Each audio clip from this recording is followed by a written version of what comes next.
can do what I want. And I definitely rebelled. Like, Yeah. you know, I got into all the typical things a teenager would get into. And then my first wife, Sarah, and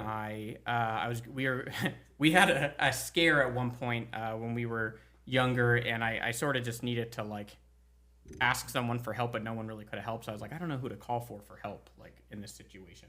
And I ended up calling my mom, and I was like, hey mom, like I'm thinking about talking to God again. Like, what do I do? And you know, she was like, oh, like it's not, you know, she kind of talked me through it a little bit, and then me and Sarah ended up getting a lot closer to God and growing that relationship with him and sort of putting him into that situation. And we saw a lot of great things coming out of it. But anyways, fast forward, we get married because my first wife passed away. We get married. I don't know how long ago that was, 10 years ago?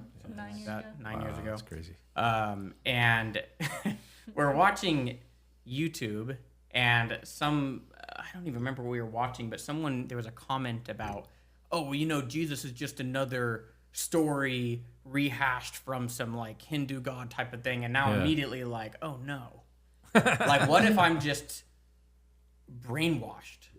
Like, what if that's like all my faith is on? It's just blind faith. It's just, you know, but I've had those deep spiritual connections, but that scared me so much that I was sort of like, oh my gosh, where's like the evidence? Where's more evidence than just what I felt or experienced spiritually, which I would say are more real than the evidence you could ever prove in real life or find in real life.